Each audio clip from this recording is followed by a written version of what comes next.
작가명하고 작품명 안 써 있어도 그냥 알만한 작품이죠. 이상의 날개 맨 마지막 부분이에요. 이분은 맨 마지막에. 역시 40번 문제도 선택지가 간단하지요. 이런 경우에 선택지부터 봐.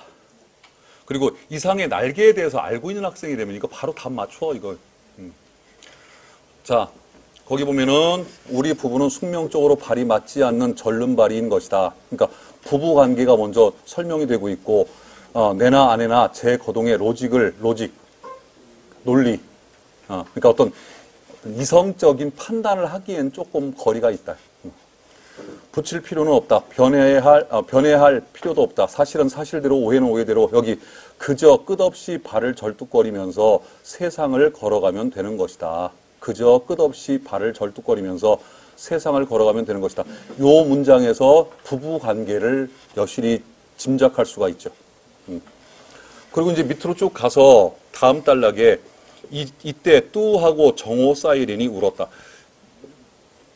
저도 이 사이렌을 듣고 자란 예, 70년대까지는요. 사이렌이 하루에 3번 울었어요. 3번. 첫 번째는 정오에 낮 12시에 점심 먹으라고 사이렌이 울었고 다음에 밤 12시에 통행금지 사이렌이 울었고 새벽 4시에 통행금지 해제 사이렌이 울었고 이게 70년대 초반까지 이랬었어요. 사람들은 모두 내 활개를 펴고 닭처럼 푸드덕거리는 것 같고 여기 사람들은 모두 내 활개를 펴고 닭처럼 푸드덕거리는 것 같고 할 적에 다른 사람들은 이런데 나는 그렇지가 않다는 얘기지. 또 밑으로 쭉 내려가서 나는 불현듯 겨드랑이가 가렵다. 아하, 그것은 내 인공의 날개가 돋았던 자국이다. 오늘은 없는 이 날개. 여기 머릿속에서는 희망과 야심이 말소된 페이지가 딕션이 넘어가듯 번뜩였다. 머릿속에서는 희망과 야심이 말소된, 없어진 내 인생에는 희망과 야심, 야망 같은 것들이 없다. 여기. 끝에 가가지고 날개야 다시 돋아라. 날자 한 번만 더 날잡구나. 한 번만 더 날아보자꾸나. 이상의 날개에 나오는 나라고 하는 이 등장인물은 이상 자신이에요. 실은 이 작품이 이상의 자서전적인 작품인데 이 나라고 하는 등장인물은 폐병을 앓고 있는, 그 당시만 해도 폐병이 죽을 병이었거든. 지금은 이제 법정 전염병에서도 제외가 된. 근데 최근에 우리 젊은이들 사이에서 폐병이 좀 돌고 있다는 그런 뉴스가 한번 있었어요. 그리고 이제 그 폐병을 앓을 당시 이상이 그 금홍이라고 하는 술집 여자와 같이 살았고 이 금홍이라는 여자가 거의 먹여 살리다시피 했었어요. 그런 얘기를 썼던 작품인데 정답은 1번이죠. 생의 의지. 그것밖에 답될 만한 게 없어. 자, 다음에 41번. 이효석의 소설 메밀꽃 필 무렵 해놓고 이렇게 소설에서는 어휘의 의미를 묻는 문제가 많이 나와. 기억에 궁싯거리다라는 말은 별 할 일이 없이 머뭇거린다 맞고, 다음에 춥춥스럽다라고 하는 말은 매우 빠르게가 아니라 매우 귀찮다라는 뜻이에요. 귀찮다. 여기 본 춥춥스럽게 날아드는 파리 때도 파리가 자꾸 날아들면 귀찮지요. 그다음에 갓다귀, 이게 모기처럼 생긴 거라고 그러는데 사람 피를 빠는 거래요. 다음에 얼근뱅이, 얼굴이 얼근 사람이라는 것은 지금은 이제 거의 안 보이는데 예전에 마마 자국이 있어가지고 얼굴에 곰보가 생긴 그런 사람들을 얼근뱅이라고 해요. 다음에 드팀전은 포목점. 주로 이제 그 명주, 서민들이 주로 입었던 그 옷의 뭡니까? 그 재료가 명주지, 명주. 조선시대 때는 명주를 많이 파는, 삼배나 명주를 파는 그런 포목전을 드팀전이라고 했다고 합니다. 자, 다음에 작품 봅니다. 문제가 지금 2문제가 나오고 있죠. 이렇게 문제가 2문제가 나올 때는 어떻게 하냐. 작품 제목과 작가명도 안 보여요. 근데 뭐 아는 작품이야, 이거. 그러니까 지문을 조금 읽어봐. 아버지, 와. 이래가지고 나 어째 살까 싶습니다. 하고 문제가 나가지고 기억. 그러면 문제를 봐. 43번. 기억에 담긴 인물의 심리와 거리가 먼 것은 문제 묻는 문제, 뭐 묻는 문제? 인물의 심리 묻는 문제. 그러니까 선택지를 보세요. 주변 시선에 대한 껄끄러움, 아버지에 대한 죄송스러움, 아버지에 대한 원망스러움, 자신의 처지에 대한 참담함. 근데 왜 그럴까? 우찌 살긴 뭘 우찌 살아. 목숨만 붙어 있으면 다 사는 기다. 그런 소리 하지 마라. 땡땡땡땡. 이 땡땡땡땡은 누가 말을 안 한 거야? 진수가. 아들. 나 봐라. 팔뚝이 하나 없어도 잘만 안 사나. 난 남범에 좀 덜 좋아서 그렇지 살기사 왜 못 살아 하는 거로 봐서 주변 시선에 대한 껄끄러움이 여기서 살짝 나타나죠. 남이 보기에 좀 덜 좋아서 그렇지. 차라리 아버지같이 팔이 하나 없는 편이 낫겠어. 얘 다리가 없어 놓으니 첫째 걸어댕기기에 불편해서 똑 죽기 쉽니다. 여기서 이제 작중 상황이 나타나죠. 지금 아들은 뭐가 없어? 다리가 하나 없어. 근데 다리가 하나 없어진 거에 대해서 자, 아버지가 이렇게 격려하고 위안까지 하고 있는데 아버지에 대한 원망스러움이 있겠어요, 어디? 다음에 요 정도 읽으면 상황이 파악됐잖아, 그죠? 그러면 문제 42번도 보세요. 이 글에 나오는 인물들은 방언을 사용하고 있는데 방언. 이들이 사용하는 방언이 효과에 대하여 바르게 설명한 것은 주로 우리 소설에 보면은요, 현대소설 보면은 고대소설도 그런 측면이 강한데 경상도, 전라도, 강원도 지역에서 발생하는 사건일지라도 주인공은 표준말을 쓰는 경우가 많아. 주인공만큼은 희한하게도. 근데 주인공까지도 방언을 사용하게 하는 이유가 있어. 바로 이 토속적인 말을 쓰면 사람이 어떻게 보여? 좋게 보면은 진실해 보여. 순수해 보이고 나쁘게 보면 무식해 보여. 둘 중에 하나예요. 그러니까 소설 속에서 드라마에서 방언, 사투리를 쓰게 되면 그 사람을 방언을 쓰는 사람을 관객들이 보기에 어떻게 보인다고? 첫 번째 좋은 쪽으로는 순수해 보여. 나쁜 쪽으로 보면 들떨어져 보여. 무식해 보여. 그런 캐릭터들한테 방언을 사용하게 해요. 보면은. 자, 1번 사실성을 살림과 동시에 그들의 성격을 드러내 보인다. 답될 가능성 있어요. 다음에 근데 문제는 뭐냐? 여기서 그들의 성격을 드러내 보인다. 똑같은 경상도 방언을 쓰거나 똑같은 전라도 방언을 쓰게 되면 같은 방언을 쓰면은 등장인물의 성격을 방언을 통해서 드러내 보이기가 쉽지가 않아. 생각해 보세요. 똑같은 방언을 써. 뭐 그거 갖고 어떻게 성격이 드러나? 그래서 한쪽은 전라도 쪽을 쓰고 한쪽은 경상도 쪽을 써. 그러면 그 방언 때문에 성격, 그러니까 지방색이라는 게 있잖아요. 우리나라 지방색. 다음에 2번 사실성을 살리나 그들의 성격은 드러내 보이지 못한다. 같은 방언을 쓰게 되면은 성격이 잘 드러나지는 않아. 그 방언 때문에. 다음에 3번 그들의 성격은 드러내 보이나 사실성은 살리지 못한다. 방언을 써서 첫 번째 나타나는 게 순수함 이런 것 바로 사실성이야 이게. 그러니까 사실성은 일단 드러나요. 3번은 틀리게 되죠. 다음에 사실성과 그들의 성격 모두 살리지 못 이것도 틀리게 되는 거지. 그러니까 사실성이 드러나는데 문제는 그 방언 때문에 등장인물의 성격이 드러나냐 드러나지 않느냐의 차이인데 똑같은 방언을 쓰게 되면 성격이 드러나질 않아. 서로 다른 충청도 사람하고 경상도 사람하고 서로 다른 방언을 쓰고 있으면 우리가 독자들이 생각을 해. 아, 이 충청도 사람 방언 쓰는 얘는 충청도적인 기질을 갖고 있겠구나라고 생각을 하게 되죠. 느리고 뭔가 좀 음흉하고 속에 감추는 게 있고 그죠? 우리 충청도 사람들이 그래요. 그래서 선거판에서 정치인들이 제일 무서워하는 사람이 충청도 사람이야. 그래서 충청도 표가 어디로 가느냐에 따라서 대통령이 결정이 돼. 희한하게도 그래요. 충청도 사람들은 뭘 물어보면은 대답을 거의 긍정적으로 해. 그려. 근데 그 그려라고 하는 말 속에는 이게 진짜 그래서 그런 건지 아니어서 그런 건지 이게 판가름이 안 돼. 경상도 사람들은 그런 지방색이 있다고 그러죠. 경상도 사람들 솔직하대요. 다음에 이제 전라도 사람들은 경상도 사람들에 비해서 조금 음흉해. 충청도 사람들이 내가 보기엔 제일 속에 감추는 게 많아. 그러니까 사투리가 서로 달라지면 그때는 독자들이 그 사투리를 가지고 지방색을 가지고 등장인물의 성격을 판단하는데 같은 사투리를 써버려. 그러면은 그거 갖고 성격은 판단 못하죠.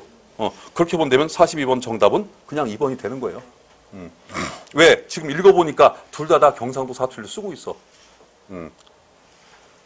거기다가 지금 아버지는 그래도 좀 대범한 성격, 그죠? 그리고 먼저 그 고통을 겪어봤기 때문에 그 고통을 극복하는 법을 알아. 근데 아들은 이제 고통을 겪기 시작을 했어. 다음에 밑으로 내려가서 그러니까 집에 앉아서 할 일은 네가 하고 문제는 이미 풀렸어요, 그죠? 나댄 김에 할 일은 내가 하고 그러면 안 되겠나 하고 뭐예요? 여기서부터가 이제 뭐예요? 세대 간의 화합을 나타내는 그런 이제 진술들이 나타나기 시작해. 진수는 아버지를 돌아보며 대답했다. 만도는 돌아보는 아들의 얼굴을 향해서 지그시 웃어 주었다. 여기서 아버지의 마음이 표현이 되죠. 그러니까 경상도 사람들은 말을 경상도 내륙하고 해안 지방하고도 달라요. 경상도 내륙 대구를 중심으로 해가지고 이쪽 청송이나 영양이나 영주 이쪽, 안동 이쪽은요. 경상도 남자들이 말이 없어. 그냥 표정으로 그냥 표현을 해. 우리 실은 충청도 남자들도 그렇게 말 많은 편은 아니야. 그죠? 다음에 끝에 가가지고 그것을 본 진수는 아버지 그 고등어 이리 주소 하고 고등어가 무거우면 얼마나 무거워. 하지만 아버지의 부담을 좀이라도 덜어주고자 하는 아들의 마음이 나타나는데 이 아들 진수의 마음은 누구한테 지금 배운 거야? 아버지한테 배운 거예요. 따지고 보면. 그래서 정답은 42번, 2번. 42번은 방언에 관한 얘기. 그래서 방언은 사실성은 살려주지만 같은 방언을 쓸 때는 그거 갖고 성격 구분이 돼, 안 돼? 안 된다. 자, 넘어갑니다. 고전 문법. 자, 같이 한번 읽어봅시다. 훈민정음 서문 나왔지요. 나란 말씀이 시작. 나란 말씀이 뒹귀게 달아 문자와로 서로 삼았디 아니할세. 이런 전차로 어린 백성이 느려고저 홀빼이셔도 마참내 제 뜻을 실어 펴지 못할 놈이 하니라. 내 일을 위하여 어여삐 너겨 새로 28자를 맹가노니 사람마다 헤어 수빈이겨 날로 숨에 편안기 하고저 할 따람이니라. 예. 일단 훈민정음 서문은 제목이 세종어제 훈민정음으로 돼 있고 세종이란 휘호를 쓰는 거로 봐서는 이 훈민정음 서문은 세종 사후에 기록된 것으로 추정이 되죠. 근데 이 기록을 남긴 사람은 당시 집현전 대제학 정인지 선생이 기록을 남겼고 그러면 그러면 누가 쓴 거냐? 쓰기는 정인지가 썼어. 근데 정인지 선생이 세종대왕 사후에 세종대왕께서 한글을 창제하고 이렇게 말씀을 하셨다는 것을 기억을 해내고 적어놓은 문장이에요. 그러니까 15세기 국어의 가장 표준적인 표기법을 갖고 있는 문장이 바로 이 훈민정음 서문이 됩니다. 그래서 15세기 표기법 연철 표기를 하고 있죠. 연철 표기. 다음에 팔종성 가종용에 의한 표기법을 가지고 있죠. 자, 봅시다. 나란 말싸미 할 적에 라 밑에 있는 시옷은 지금으로 보면 이게 사이시옷이야. 근데 이 당시는 이 시옷이 관형격 조사예요. 관형격 조사. 그러니까 15세기 국어의 관형격 조사는 지금의 의도 있었고 다음에 시옷도 썼어요. 시옷. 사이시옷. 그 15세기의 관형격 조사였던 시옷이 지금의 뭐가 됐다? 사이시옷이 됐다. 생각하시면 돼요. 다음에 말싸미 할 적에 말싸미도 무슨 표기? 연철 표기지요. 이렇게 연철 표기했다. 흉깃. 흉깃 할 때 흉이라고 표기되는 거로 봐서 중세 국어의 특징을 가지고 있지요. 즉 국외음화가 안 되고 있습니다. 국외음화는 언제 됐다? 근대 국어 시기에 와서 됐다. 문자와로 서로 삼았디 아니할세. 서로 잘 맞지 아니하므로 이런 전차로 이런 까닭으로 어리석은 백성이 니르다 지금의 이르다지요. 부음 법칙도 적용이 안 되고 있죠. 지금 현재 말하고자 할 바가 있어도 할 적에 홀빼 할 적에 이게 실은 원래 훈민정음 서문은 띄어쓰기가 안 돼 있어요. 띄어쓰기가 된 최초의 문헌은 독립신문. 독립신문이지. 20세기 초반에 발간됐던 독립신문의 최초로 이제 띄어쓰기를 했고 그 전까지의 문헌은 우리 한글 문헌도 띄어쓰기가 안 돼 있어. 그때 여기 보면은 히읗이 아니라 여린 히읗이야. 요거를 훈민정음에선 이영보레라고 하는데, 이영보레. 이게 뭐냐면은, 홀 그러면은, 리을은 열리는 소리예요? 닫히는 소리예요? 열리는 소리예요. 리을은 주로 이제, 평성, 상성에서 많이 쓰는 소리야. 홀하고 이렇게 열리는 소리인데, 이때 이 여린 히읗을 적는 이유는 뭐냐면, 이 열리는 소리를 빨리 닫아라라고 하는 이영보레는 뜻이 뭐냐면, 입성, 표시의 기호야, 기호. 의문이 아니라 기호. 그래서 홀배 이렇게 읽지 말고 홀배. 이거를 길게 읽으면 여기서 된 소리가 안 나와. 홀배. 그죠? 열리면, 여기가 열리면 여기 된 소리가 안 된다고 그냥 홀배 이렇게 읽히는데, 요걸 짧게 끊어가면 홀배. 이렇게 되죠. 그래서 홀이 아니라 홀. 이렇게 끊어라. 입성이라고 하는 것은 닫히는 소리를 입성이라고 그러죠. 입.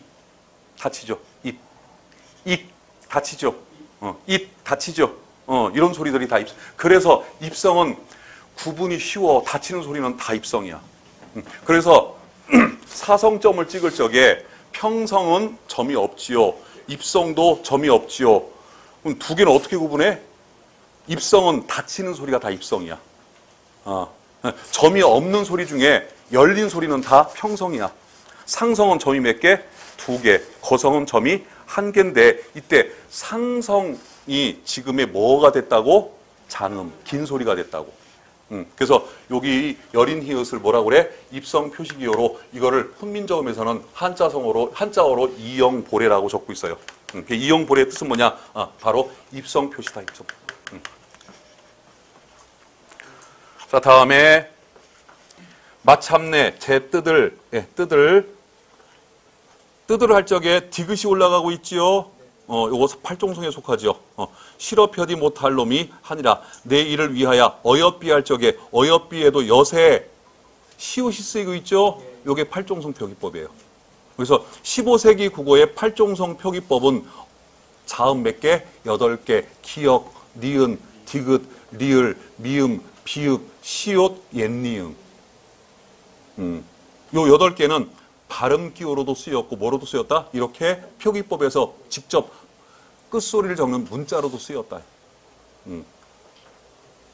다음에 새로 28자를 맹가노니, 28자 중에서 포함이 안 되는 대표적인 글자, 굉장히 많이 쓰이는데 포함이 안 되는 대표적인 글자가 바로 순경음 비읍이요.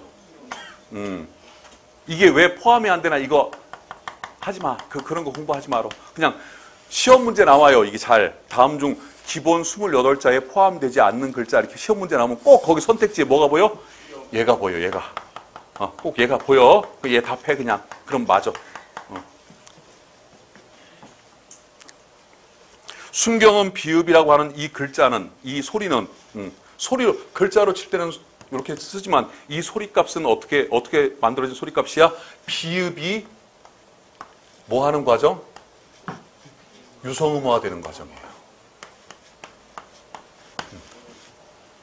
그래서 현재 남아있는 비읍 불규칙 용언들은 음운 변동에 따른 비읍 탈락이 아니라 음운 변천에 따른 교체, 유성음화라고 그랬죠.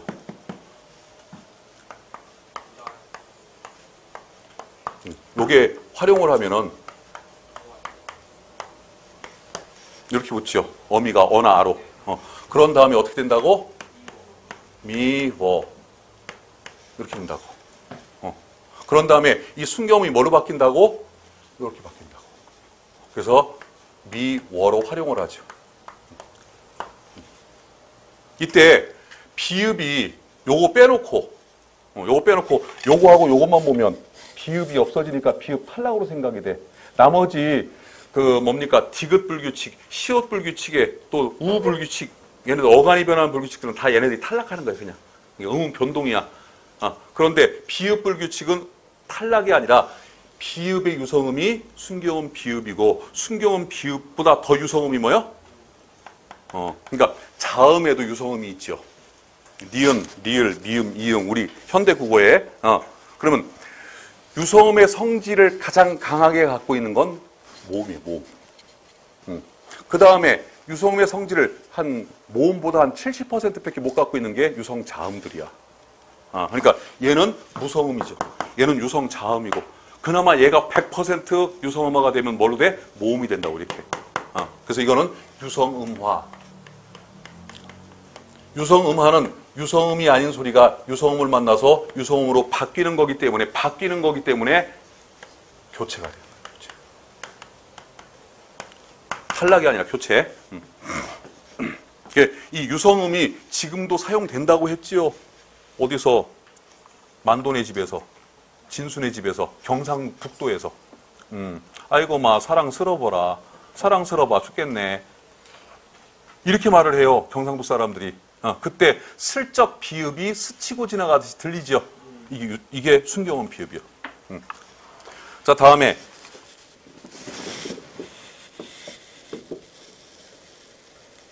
어디냐? 어디 가다가 28자를 할 때 맹간오니 사람마다 해여 하여금 수비 여기 수비 얘도 지금 순경음 나중에 쉬라고 이렇게 순경음 비읍조차도 이제 바뀌 유성음화가 되죠. 쉽게 익혀서 니겨 익히다 날로 숨에 15세기에는 이런 수다가 있고 이런 쓰다가 있었어요. 얘는 사용하다. 얘는 글씨를 쓰다. 근데 지금은 이게 다 통합이 돼가지고 어떻게? 그냥 쓰다로 사용이 되고 있죠.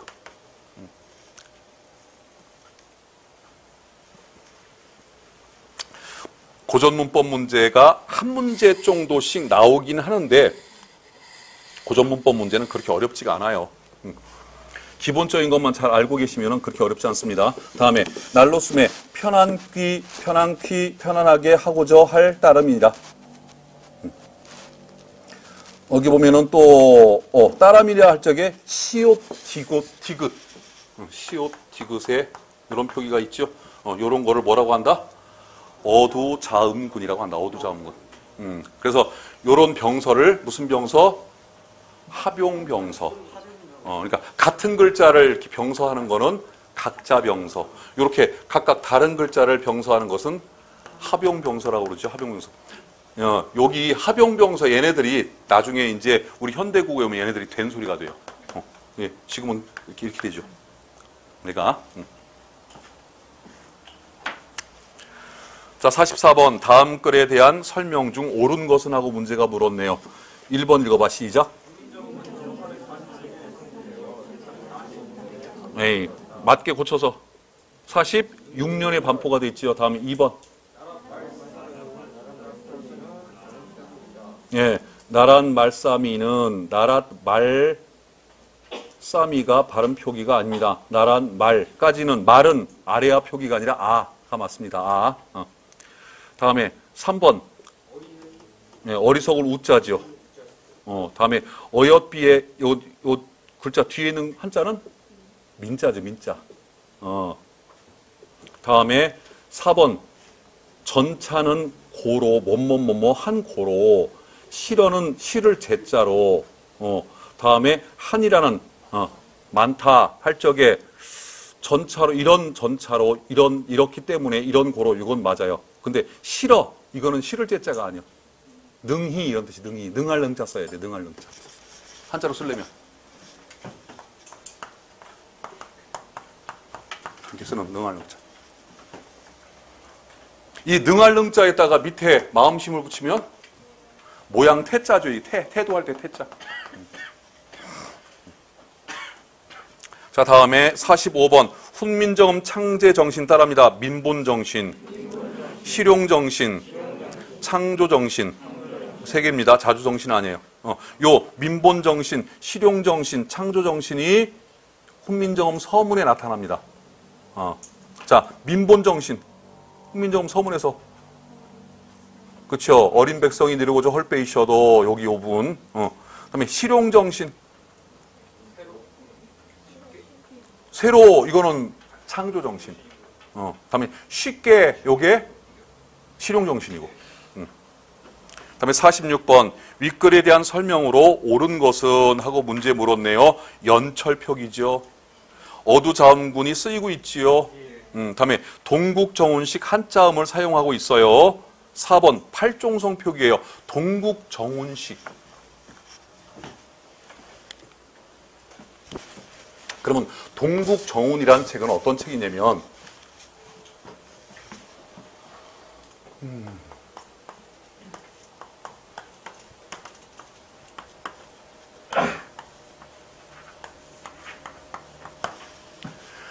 중국의 홍무정운이라는 책이 있어. 홍무정운. 중국에.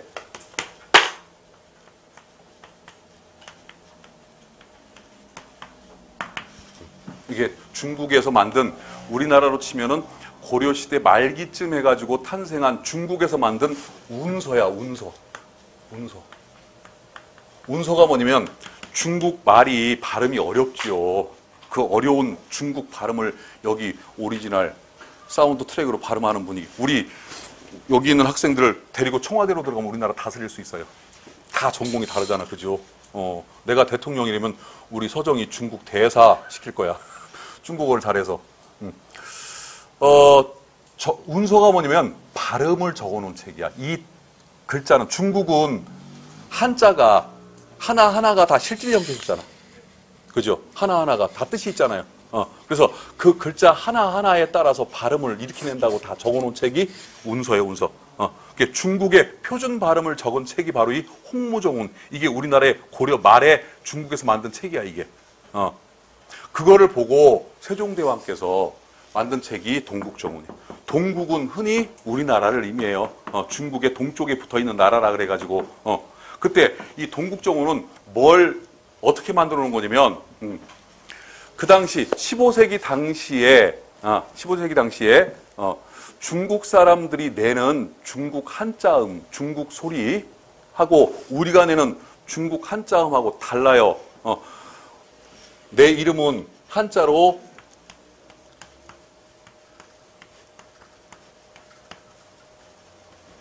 이렇게 쓰고 이걸 우리 한국어 발음을 읽으면 이재훈이라고 읽는데 중국 발음을 읽어봐. 시작. 어떻게 잘하겠는데? 내가 알기로는 리죄신 이렇게 읽는 거로 내가 대충 알고 있어. 맞니?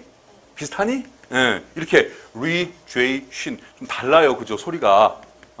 그래서 15세기 때 세종대왕께서 얘는 중국 사람들이 리라고 발음한다. 그러면 이렇게 적었겠지, 한글로. 얘는 제이라고 발음을 한다. 얘는 쉰이라고 발음한다. 이렇게 쉰이라고 적었겠지, 이렇게. 여러분들 우리 영어 처음 배울 때 굿모닝 그러면 그 영어 쓴 밑에 굿, 모, 닝 이렇게 적혀 있었잖아, 그죠? 그러니까 동국정운이라는 책은 한글 창제 이후 1443년에서 한 1년 몇 개월 지난 다음에 창제를 하고 반포를 3년 후에 한 이유는 워낙 반대가 심했잖아, 사대부들이.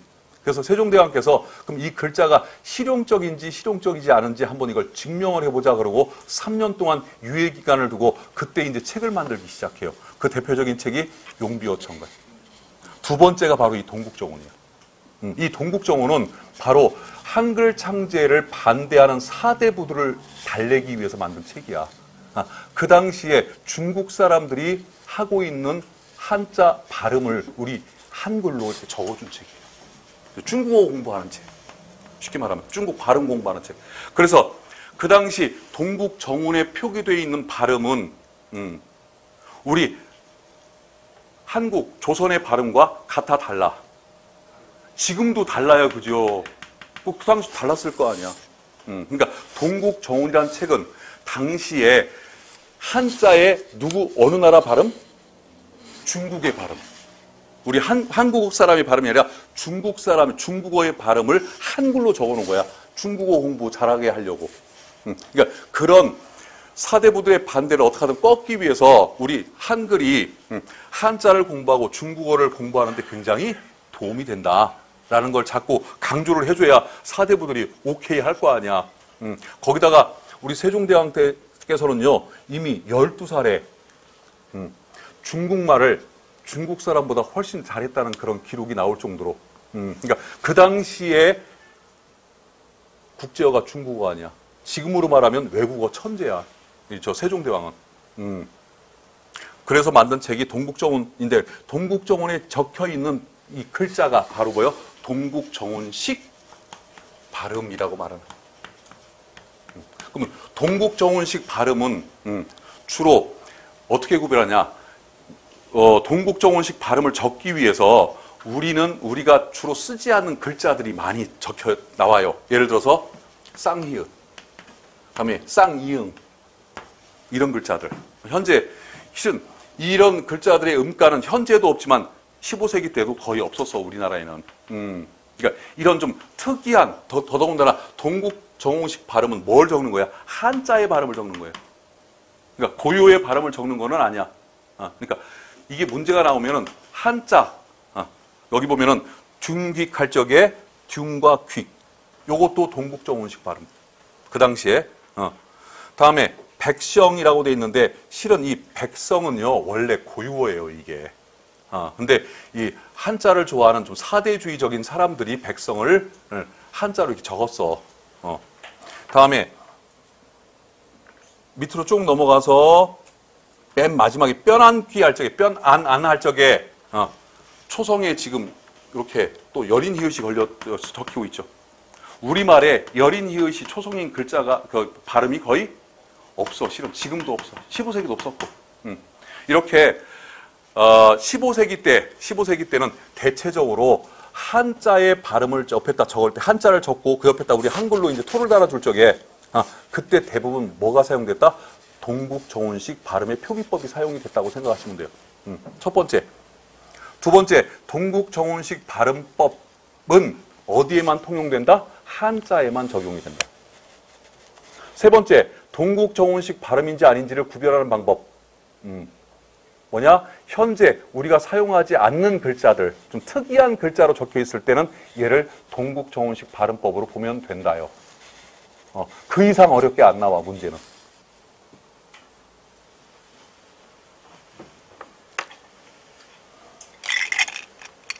마약 하나를 먹고, 나이가 먹으니까 자꾸 떠들면 입이 말라. 그래서 15세기에 한자음을 표기할 때는 뭘로 표기했다? 동국정원식 발음법으로 표기를 했다, 이렇게 생각하시면 돼요. 자, 다음에 47번. 윗글이 창제 당시보다 후대의 표기임을 알 수 있는 받침 규정. 자, 중세 국어의 받침 규정은 첫 번째 기준이 종송, 부용, 초송이라고 그랬죠. 종송, 부용, 초송. 끝소리는 첫 소리에 썼던 자음들을 다시 쓸 수 있다. 다만 규정이 하나 붙어요. 팔종성 가족용. 그 중에서 8개의 소리면 충분히 발음할 수 있고 적을 수도 있다요. 현재 음절 끝소리 규칙에 속하는 7개의 소리들은 발음할 수 있다는 거지 적을 수 있다는 게 아니죠. 그러니까 현재 7개는 발음 기호로만 사용이 되는 거고, 15세기 때 팔종성은 발음 기호로도 사용이 됐고 뭘로도? 글자로도 사용이 됐다. 할 적에 지금 47번 문제는요, 이거는 받침 규정에 관한 문제야. 선택지를 보면 이거는 저 연철 표기에 관한 얘기야. 달아. 이게 15세기 표기법은 아니죠. 이건 분철 표기지, 지금. 원래 15세기 표기로 가려면 달아라고 소리 나는 대로 표기를 했어야죠. 사마띠 할 적에 맛, 시옷 받침. 어여삐 할 때 엿, 시옷 받침. 다음에 맹가누니 할 때 맹에 옛니응, 꼭지가 있는 이응을 쓰고 있죠. 그래서 15세기 때는 그냥 이응은 음가가 없는 이응. 다음에 옛니응은 음가가 있는 이응. 48번. 다음 중 후대 어의 전성이 뭐예요? 뜻이 바뀐다고. 그래서 어의 축소 따라합니다. 시작. 어의 확대, 어의 전성. 어의 전성이 해당하지 않는 단어는 말쌈은 말. 다음에 어리는 어리석다. 다음에 수비는 쉽게 노문, 사람. 그래서 이 3번 수비만 뜻이 그대로 가고 있죠. 현재. 조금씩은 다 바뀌었는데. 다음에 5번 고대시가 갑니다. 첫 번째 작품 누구의 무준 작품일까 이게? 예, 안민가죠. 안민가. 충담사의 안민가. 충담사가 지은 그 향가 작품 중에 하나가 더 있죠. 예, 찬기파란가. 그래서 14개, 삼국유사의 14개 작품 다음에 균여전의 11개 작품이 현재 그래서 25개 작품이 현재 현존하고 있는데 균여전에 나오는 보현 10원가 이 작품은 공시에 출제가 거의 안 되고 있어요. 이유는 수능에도 잘 출제가 안 되는데 이유는 종교적인 색채가 너무 짙어서. 그래서 우리가 공부할 작품은 삼국유사에 기록되어 있는 14개 작품만 공부하시면 됩니다. 그 중에서 이제 19채 향가, 그래서 향가 간단하게 정리하고 갑시다. 뭐, 요번 아니면은 그나마 또 시험 전에 정리할 시간이 별로 없어. 향가. 향가는 형식상 4구체, 다음에 8구체, 다음에 19채, 다음에 12구체. 이렇게 나뉘고, 다른 책, 제 단과책도 있고, 다른 책에 보시면은 4구체 향가 뭐가 있고, 8구체 향가 뭐가 있고, 19채 향가 뭐가 있고, 12구체 향가 뭐가 있다, 무슨 작품이 있다. 이게 지금은 문제에 잘 안 나오는데, 한 6년 전, 5년 전까지만 해도 이 문제도 나왔었어요. 싹 암기해야 되는 작품 제목에 따라서 4구체 향가 뭐뭐뭐뭐, 8구체 향가 뭐뭐뭐. 지금은 거의 안 나와요. 하지만 아주 암기하려고는 하지 말고 4구체 향가에서 중요한 작품이 하나 있죠. 소동요. 자주 나오는 작품들이 있어. 이렇게 자주 뭐 소동요 말고 또 있어. 도솔가도 4구체 향가야. 그다음에 8구체의 모죽지랑가, 다음에 19채의 찬기파랑가, 제망매가, 안민가 이렇게 잘 나오는 작품들이 있죠. 12구체는 얘는 고려시대에요. 12구체는. 그러니까 19채까지가 신라야. 이게 이 노래라고 하는 거, 노래뿐만 아니라 모든 문학, 모든 것이 다 그래. 모든 문화 현상은 어떤 시대가 딱 끝난다고 딱 거기서 끝나는 게 아니야. 그러니까 우리가 지금 부르는 동요 중에 일제시대 때 불렀던 동요들이 꽤 많아요. 생각보다. 그렇듯이 어디 문화라고 하는 건 한번 생기기 시작하면 그것이 없어질 때까지 일시에 한꺼번에 그걸 없애자 그래서 인위적으로 딱 없어지는 것이 아니라 끈질기게 남아있다가 어느 순간에 자기도 모르게 슬쩍 사라지는 그런 현상을 보여요. 그래서 향가도 신라 시대까지만 쓰인 게 아니라 신라를 살았던 사람들이 이제 고려까지 살게 되죠, 그죠? 나라가 이건 백성이 바뀐 게 아니라 왕조가 바뀐 거지, 정부가 바뀐 거지, 나라가 바뀐 건 아니잖아. 그래서 고려 시대 중엽까지 12구체 향가가 쓰였는데 12구체 향가로는 시험 문제는 안 나오지만 알아두세요. 제목을 그냥 도의장가라고 하는 도의장가라고 하는 이런 향가가 현재 전하고 있습니다. 고려시대에 창작됐던 12구체 향가입니다. 근데 얘 내용이 뭐 지문으로 이렇게 출제되는 경우는 없어. 다음에 향가는 19채 향가가 완성형. 그래서 이 19채 향가를 또 다른 말로 뭐라고 부른다? 사뇌가라고도 부른다. 그러니까 향가 중에 19채 향가만 뭐라고? 사뇌가라고 부른다. 그때 이 19채 향가는 하나, 둘, 셋, 넷, 다섯, 여섯, 일곱, 여덟, 아홉, 열 이렇게 구성이 되어 있고 그때 19채 향가의 형식은 어떻게? 축구 전술 중에 사사이 전술이 있죠. 투탑. 그거요. 4개, 4개, 2개 이렇게. 그래서 요거를 1구, 2구, 3구. 다음에 요 2개, 2개, 2개, 2개 각각 하나하나 요거를 1명, 2명 해서 6명. 그래서 3, 9, 6명. 그리고 여기가 끝나는 여기가 끝나는 쪽이죠. 여기가 요 끝나는 자리를 우리는 시에서 끝나는 부분을 낙구라고 그래. 낙구. 떨어질 낙자, 구절구자 써가지고 낙구. 식구체 향가는 낙구 첫머리에 뭐가 나타난다? 차사라고 불리우는 감탄사가 나타난다. 그때 이 형식이 어디로 계승이 된다? 시조의 3장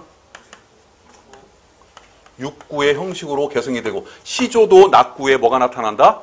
감탄사가 나타난다. 뭐 아히야, 어주버 뭐 이런 감탄. 그래서 이 시조는 뭐를 계승한 거다? 향가를 계승했다는 설이 가장 강력합니다. 시조가 나타난 게 언제냐면요. 실질적으로 시조가 불리워진 거는 이 도의장가가 쓰여졌던 그때쯤이에요. 이 도의장가가 쓰여졌던 그 시조는 고려 중엽에 나타납니다. 고려 중엽에. 그런데 현재 기록상으로 가장 첫 번째 시조는 정몽주의 단심가라고 돼 있죠. 근데 그게 참 말이 안 되는 게, 단심가 부르기 전에 이방원이 하여가를 불렀어. 그죠? 하여가가 먼저지 어떻게 단심가가 먼저야? 근데 우리는 단심가라고 그러죠. 그죠? 그게 왜 그러냐면 실은 단심가와 하여가는 시조로 불렀던 게 아니에요. 한시로 불렀던 거야. 한시로 불렀는데, 한시로 불렀던 이 하여가 다음에 단심가를 시조, 우리 한글로 번역을 해놓은 게 단심가가 먼저 번역을 해버렸어.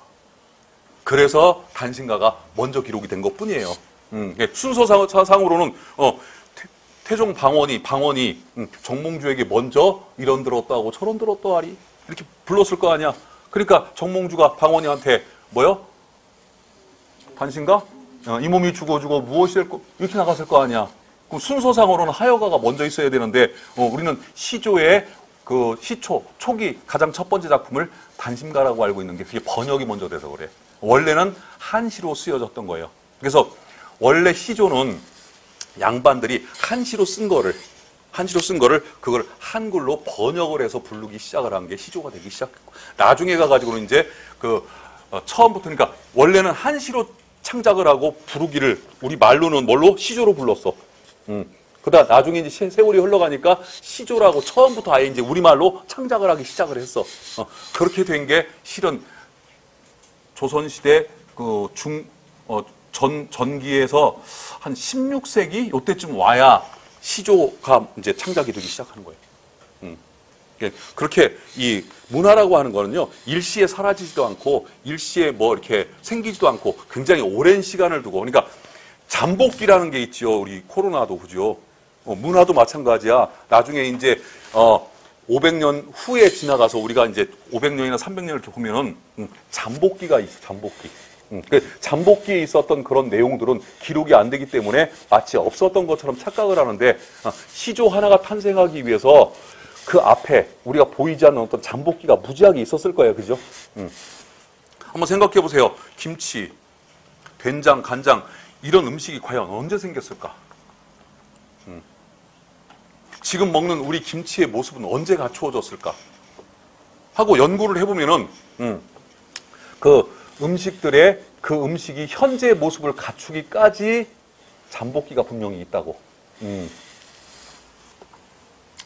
자, 다음에 그리고 이제 그 향가는 현재 우리가 공부해야 되는 것은 14개 향가인데 그 중에서 한 반수 정도만 공부를 하시면 되고, 그리고 향가의 내용이 형식적인 특징이고, 내용은 대체적으로 그 삼국유사가 누가 진 거야? 중이 진 거야. 그죠? 균효전도 누가 진 거야? 중이 진 거야. 그죠? 중이라고 해서 좀 죄송한데, 중은 중이지 뭘. 중이 진 거야. 그러다 보니까 이 삼국유사의 이 향가들은 대부분 뭐요? 이야기, 역사 이야기를 쭉 하다가 그 안에 이제 삽입되어 있는, 노래가 삽입되어 있는 그런 구성으로 가고, 아무래도 스님이 진 책이다 보니까 불교적인 색깔이 좀 있죠. 그래서 우리 현재 전하고 있는 14개 향가 중에 절반 가까이가 불교적인 내용이거나, 또 그 나머지 절반 중에 또 한 70%는 뭐요? 화랑을 예찬하는 내용이거나, 그래서 이 향가는 주로 불교적이고 화랑을 예찬하는 그런 노래가 많은데, 요 충담사의 안민가만큼은 충담사도 스님이에요. 사자로 끝나면 다 스님이야. 안민가는 특이하게도 유교 사상을 토대로 한 그런 작품입니다. 다음에 이 안민가의 특징은 상당한 비유와 상징이 걸려 있는 작품이죠. 바로 가족 관계, 즉 정치적 관계를 가족 관계에 비유하는. 나는 개인적으로 대통령 취임식에서 우리 대통령이 대통령 선서를 합니다. 그때 그 선서문으로 이거 있으면 이 안민가 이거 했으면 좋겠어. 정말 1500년 전에 쓰여진 작품인데 이게 민주주의 통치 원리가 담겨져 있는 그런 작품이에요. 자, 같이 한번 읽어봅니다. 시작. 군은 어비여, 신은 다자샬 어지여, 미는 어란 아예고 하샬띠, 민이 다잘알고다. 구물 따위 살손 물생, 이를 먹이 다사라, 이딸 바리고 어디 갈띠 할띠, 나락 디니데 알고다. 아우 군다이 신다이 민다이 하날단, 나락 태평하니 있다. 내 목소리가 더 커. 다시 읽어. 군은 시작.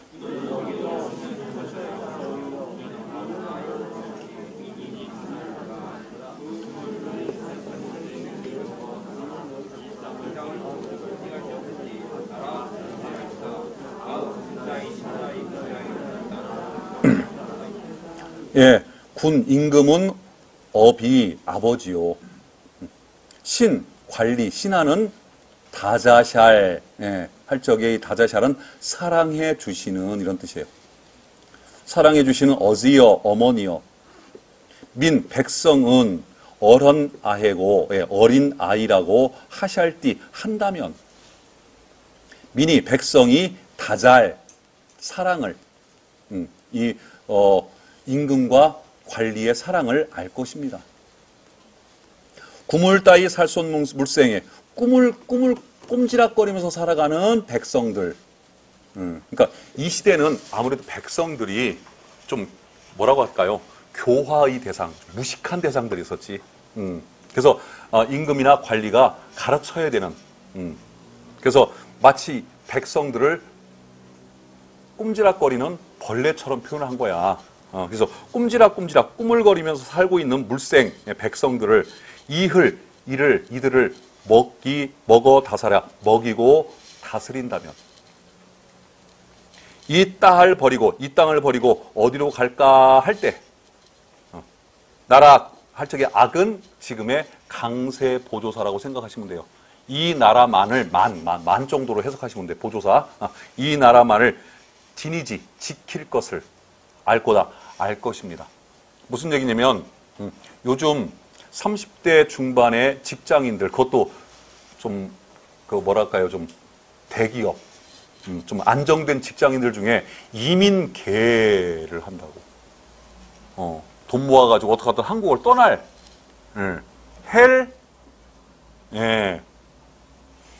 이렇게 안 만들어야 된다는 얘기요. 어떤 상황이 발생했을 때, 야, 어디 가서 살까? 그때, 아니야, 어디 가서 살아봐야 뻔해. 뭐, 거기 가봐야 뭐 더 좋니? 그냥 우리나라에 사는 게 제일 좋아. 이렇게 만들어 놔야 되네. 이 나라를 지킬 것을 알 것입니다. 아우, 예, 차사입니다. 이게 바로 감탄사. 군다이, 임금답게. 신다이, 신하는 신하답게. 민다이, 백성은 백성답게 한다면, 그렇지요. 우리나라가 자꾸 정치적으로 무슨 문제가 자꾸 생기는 이유가 뭐예요? 정치인이 정치인답지 않아서, 백성이 백성답지 않아서, 선생이 선생답지 않아서, 학생이 학생답지 않아서 그래. 답지 않아서. 제발 답게만 산다면 이 나라가 문제가 별로 없어요. 그죠? 이 나라만큼은 태평하나 있다. 태평할 것입니다. 그래서 이 안민가는 향가 중에 유일하게 유교적인 사상적 배경을 갖고 있는 노래입니다. 49번. 그래서 보세요. 이것도 가나 다 이렇게 나눠놓은 게 몇 줄 나눠서 4, 4, 2 이렇게 나누고 있잖아. 4, 4, 2로 안 나뉘어지는 게 하나 있어. 그게 이 충담사의 찬기파랑가는 4, 4, 2로 안 나눠져요. 49번. 윗글의 내용과 다른 것은 하고 문제 물었네요. 1번 읽어 시작. 나왔지요. 2번. 1번, 2번 같은 말이고 3번. 예, 신은 다자샬 어지어 여기서 다음에 4번. 예, 이ህ를 먹어 다사라 여기서 다음에 5번. 예, 임금과 신하는 백성을 높이 받들어야 된다는 말은 없어요.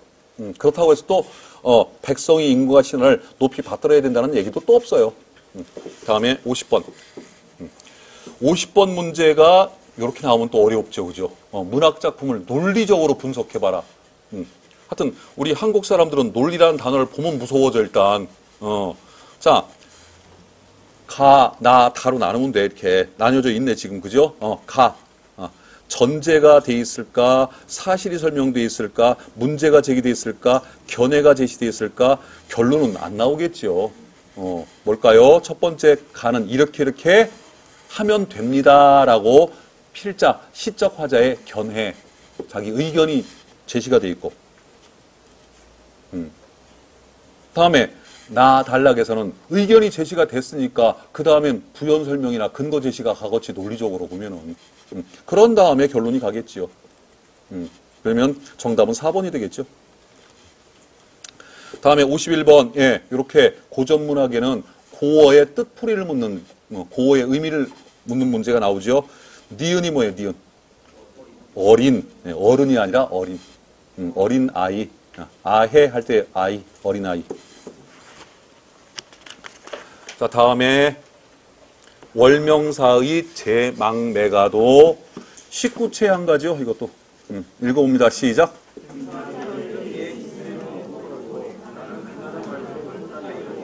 여기까지가 그 화자는 죽은 누이. 그러니까 시적 화자가 상상을 한 거예요. 상상. 이렇게 우리 누이가 이런 말을 남기면서 죽었을 것이다. 다음에 거기 보면은 머뭇거린다라는 표현이 있죠. 이건 바로 죽음에 대한 두려움을 표현하고 있는 거죠. 요런 똑같은 생사기련 예있음에 머뭇거리고 요거를 나중에 한 1000년 후에 셰익스피어가 썼어. To be or not to be. That is question 이렇게. 그 말이 그 말이에요.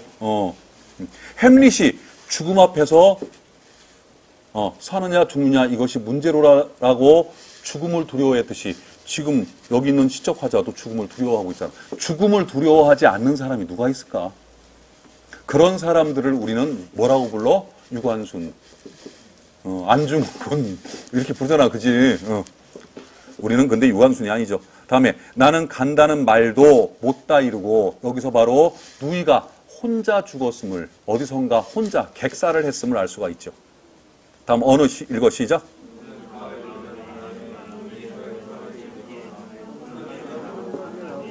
예, 이른 바람, 바람은 삶과 죽음을 가르는 초자연적인 힘, 생사를 이렇게 구분하는, 살리게 하고 죽게 하는 그런 힘을 가진 존재고, 다음에 이에 저에 떨어지는 이파리는 바로 생명 또는 떨어지니까 죽음을 암시하고 있죠.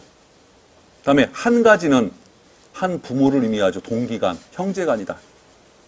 그래서 이 제망매가도 상당한 비유와 상징이 걸려있는, 그러니까 문학성이 굉장히 높은 그런 작품이에요. 읽어 시작. 네, 그래서 이 부분에서 아까 얘기했듯이 누이의 어떤 죽음에 대한 슬픔 또는 죽은 누이에 대한 그리움을 종교적으로 극복하겠다는 그런 강력한 의지가 나타납니다. 제목은 제망매가. 그 고대 시가나 고전 소설, 고전 문학은 제목만 봐도 내용이 거의 결정돼요. 자, 다음에 윤손도의 오우가가 나오고 있네요. 읽어 1년부터 시작.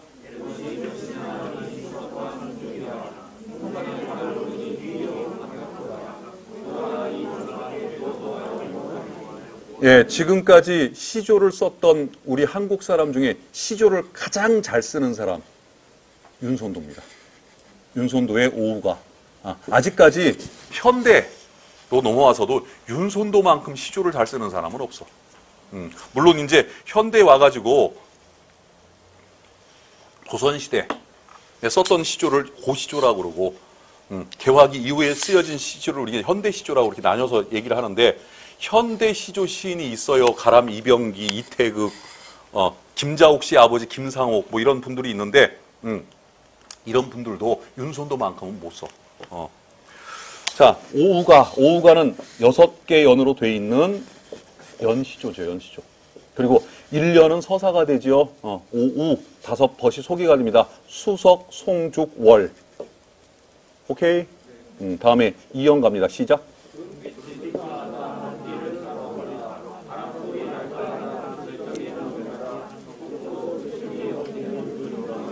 예, 이게 그 윤손도도 그 임진왜란 전의 사람이 전에. 구름빛이 좋다, 조선 전기, 즉 후기 중세 국어 시절의 좋다는 깨끗하다, 막다란 뜻이에요. 좋다.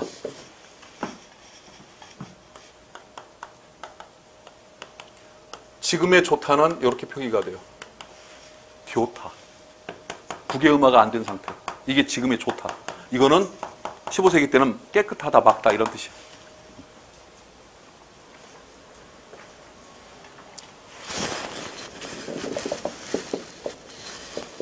네, 그래서 끝에 항상 시조는 초장의 시적 상황이 걸려. 초장, 중장에. 그리고 종장에 가서 정서나 태도가 걸려. 그러면 아까 내가 했잖아. 원래 시조는 사대부들이 뭐를 번역한 거야? 한시를 번역해 놓은 거예요. 그러다 보니까 한시의 가장 대표적인 구성법이 선경후정법.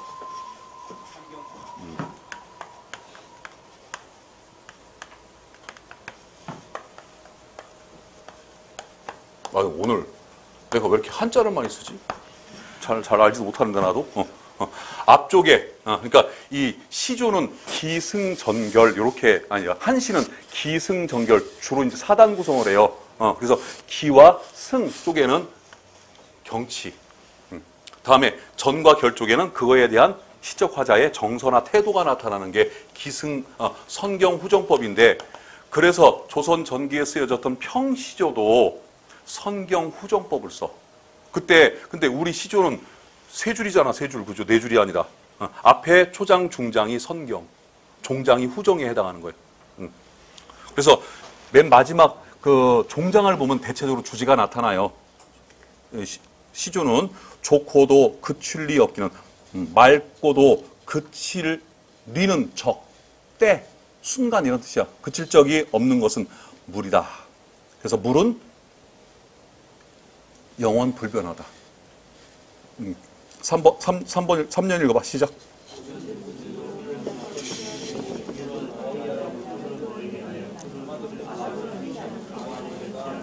이연과 3년의 구성을 보면 주로 많이 쓰는 이 수사법이 대구법과 대조법이죠. 원래 그 옛날에 우리 어른들이, 조상들이, 그 사대부들이 이제 한문 공부했잖아, 한문 공부. 그때 이제 마지막으로 공부하는 게 뭐요? 한시. 그러니까 시를 지을 수 있다. 내가 한국어로 시를 쓸 수가 있다. 시인들, 각 나라의 시인들은 그 나라 언어의 그 나라의 언어를 가장 잘 다루는 사람들이에요. 시인들이.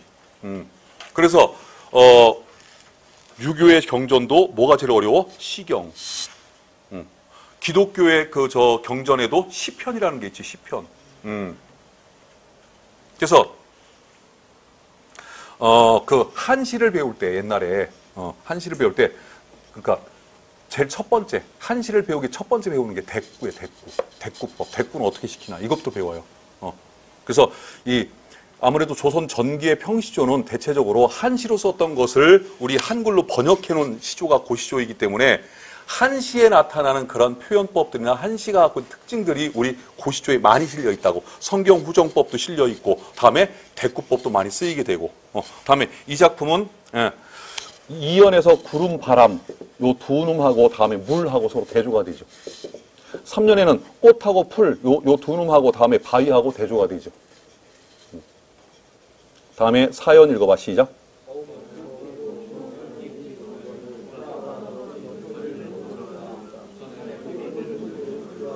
예, 대체적으로 이 시를 읽어보면은 종장에 주인공들이 나타나.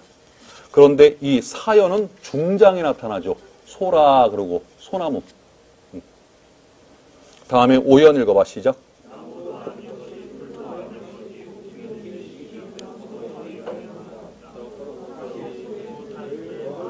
예.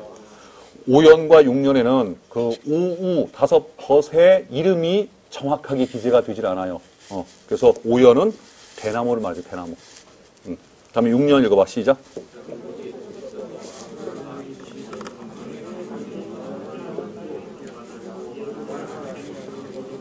예, 그래서 6년은 달.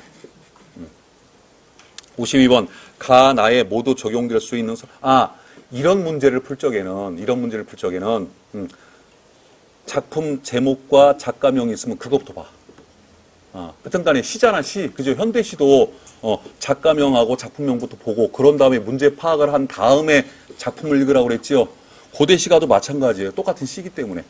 그래서 월명사의 제망매가 다음에 윤손도의 오우가 이 정도는 아는 작품이지.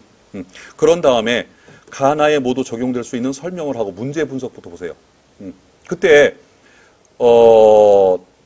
모두 적용되는 거니까 공통점이잖아. 그러면 가에도 나타나는 특징이고 나에도 나타나는 특징이잖아.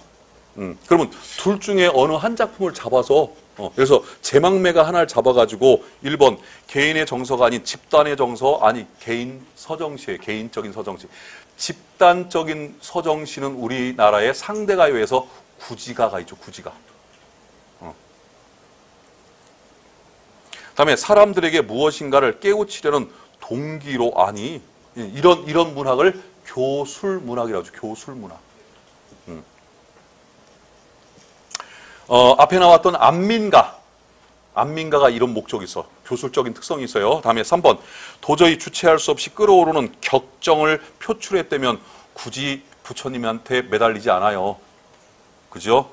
다음에 4번. 시어를 점층적으로 반복함으로써 점층적 반복법 제망매가에는 없어요. 다음에 5번. 자연의 심상을 통해서 시적 화제의 정서, 자연의 심상, 어려운 말 아니야. 자연을 통해서 자연의 비유, 자연이 뭘 비유했어. 여기 보면 제망매가에도 보면은 이른 바람, 떨어지는 잎, 한 가지 이게 다 자연물이잖아요. 거기다가 이제 뭐요? 함축적 의미를 달아가지고 상징을 걸어놨어. 그래서 정답은 5번이 되겠. 그러니까 시 하나만 해도 답 나와 이런 문제들이. 다음에 53번 가 제망매가를 읽고 나올 수 있는 반응으로 적절하지 않은 것은 1번 혈육의 정은 끊으려야 끊을 수 없는 것이군. 맞지요. 죽음은 인간의 힘으로 어찌할 수 없는 것이군. 그렇지요. 다음에 3번 인생을 살아가는 과정은 죽음과의 투쟁이 아니라 죽음을 지금 받아들이고 있어요. 이 사람은. 내가 죽어서 누나 보러 갈게. 지금 이 표현이거든. 그죠? 자, 다음에 4번 비애가 뭐예요? 슬픔. 어려운 말 아니에요. 다음에 5번 인간은 유한자의 한계성을 극복하기 위해 끝없이 노력하는 자세의 바로 맨 마지막 종교적으로 극복하고 종교적으로 승화시키려고 하는 자세가 나타나고 있지요. 그러니까 고대 시가가 확실히 패턴에 딱 맞겠어. 상황, 정서, 태도 패턴에 딱 맞게 그 대표적인 작품이 제망매가예요. 현대시로 오면 올수록 그 패턴이 깨져버려. 그래서 정지용의 유리창 같은 경우는 실제 아무것도 모르고 처음에 시를 대하면 이게 도대체 무슨 상황인지를 몰라. 그죠? 설명을 해서 배웠으니까 그냥 그 아들이 죽었다더라 이렇게 하는 거지. 아니 그거 누가 안 알려주고 처음부터 그 시 딱 갖다 놓고 야 이게 무슨 상황이야 물어보면 그렇게 대답이 나오겠어요? 쉽지가 않죠. 그죠? 그러니까 결국은 고전문학이 어려운 거예요? 현대문학이 어려운 거예요? 현대문학이 더 어려운 거예요. 자, 다음에 54번. 나에서 서정적 자아가 바람직하게 생각하고 있는 벗이 아닌 것, 겸손한 벗. 다음에 아는 것이 많은 벗, 욕심이 없고 고든 벗, 언제나 변함이 없는 벗. 5번 불의에 타협하지 않는 법. 정답은 아는 것이 많은 법.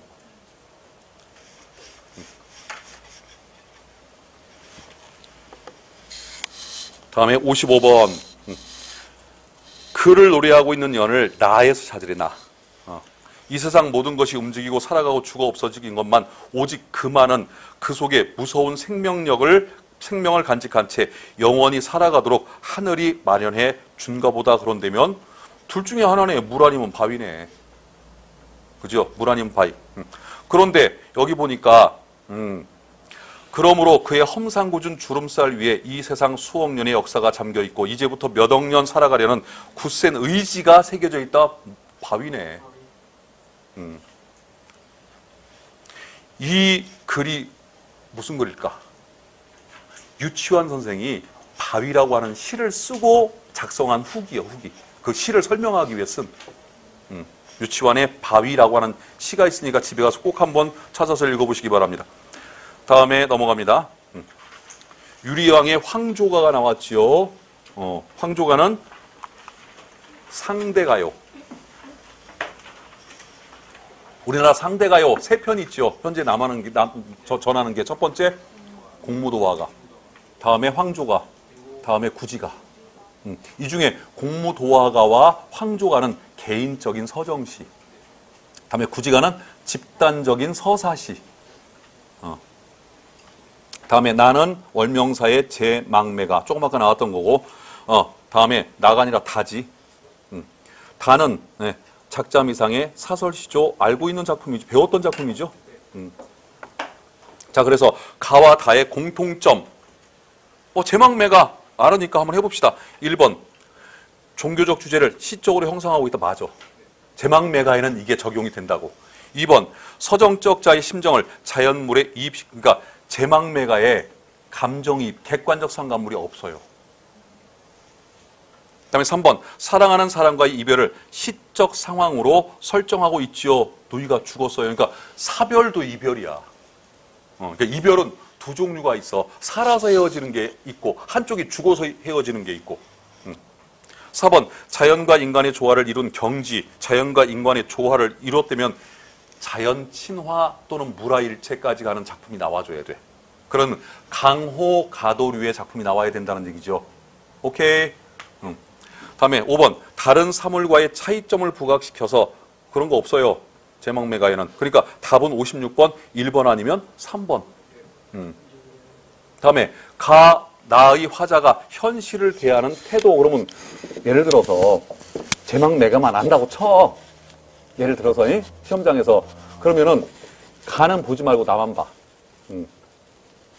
가보다 나가 더 긍정적인지는 아닌지 몰라도 제망매가가 긍정적으로 자신의 슬픔을 종교를 통해서 승화시키는 건 굉장히 긍정적인 태도죠. 그죠? 아니, 이보다 더 긍정적인 게 있을 수 있을까? 거의 없어요. 거의. 다음에 도피적, 체념적, 절망적, 소극적. 체념적인 상대가요, 공무도화가. 그러니까 우리 민족의 정서 중에 체념이란 정서, 아주 전통적인 체념이란 이 체념을 너무해서 한이 맺히는 것 같아, 한국 사람들이. 그래서 화병이 걸리는 것 같아, 화병. 세계 의학 대사전에도 화병이라고 하는 병이 영어로 WHATBYUNG라고 적혀 있어. 의사들이 보는 세계 의학 대사전에. 그래놓고 뭐라고 설명되어 있냐면요. 한국 사람만 걸리는 병이라고 특히 한국의 여자들이 많이 걸리는 병이라고 설명이 돼 있대요. 그래놓고 한이라고 써 있어, 거기. 영어로 HAN 이렇게. 근데 한이라는 거를요, 영어로 번역할 수 있는 단어가 없대요. 있어요? 한을 영어로 뭐라고 해야 되나? 없대요, 거의. 그게 바로 체념을 너무해서 그런 건데, 이 체념이라고 하는 거는 절대 포기가 아니야. 체념은 왜 해? 받아들이는 거예요. 어쨌든 그게 부정적이든 긍정적이든 그것을 내가 수용을 하고 그거를 받아들이고 그 다음에 출발을 하기 위해서 받아들이는 거지. 절망하고 거기서 포기하기 위해서 하는 건 그건 포기지 체념이 아니야. 그래서 우리 한국의 역사가 어떻게 보면 이어져 왔는지도 몰라요. 체념의 역사 때문에 이어져 왔는지도 몰라요. 이게 인정할 건 곧 인정해. 그게 체념이야.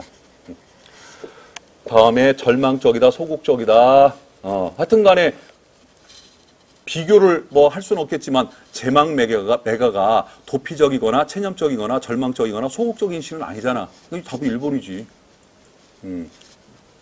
다음에 58번 보기의 기러기와 유사한 역할. 여보소 읽어 시작.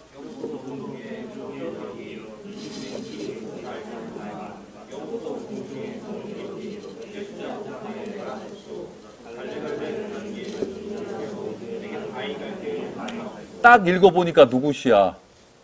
운율이 딱 김소월 씨요. 이거 7호조로.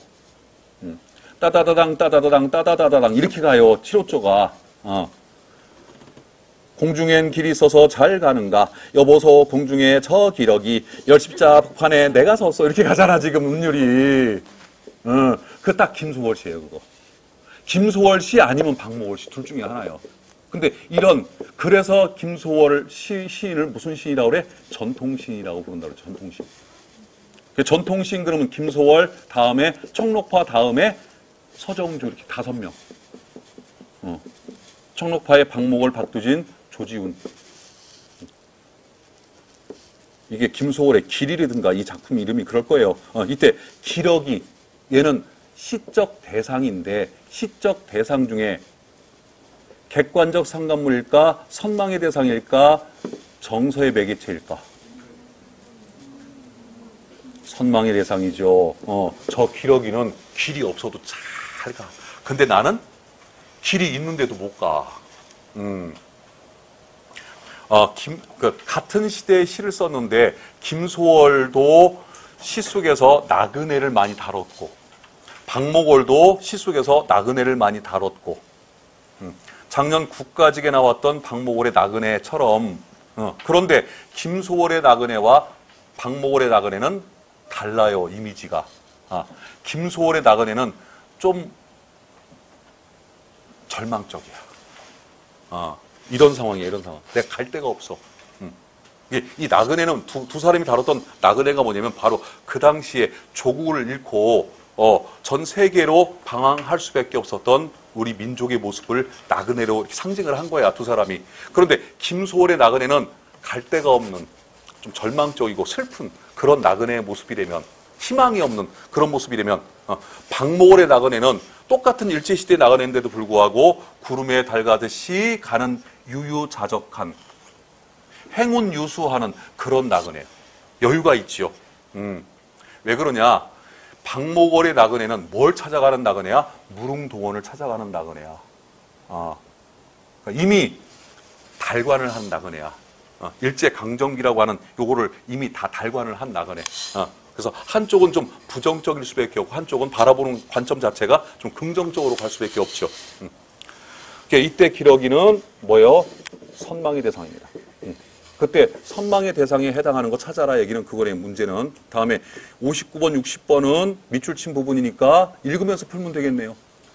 이렇게 문제부터 분석해놓고 그런 다음에 작품을 읽어가면서 문제 풀면 됩니다. 자, 가작품 유리왕의 황조가 읽어봅니다. 시작.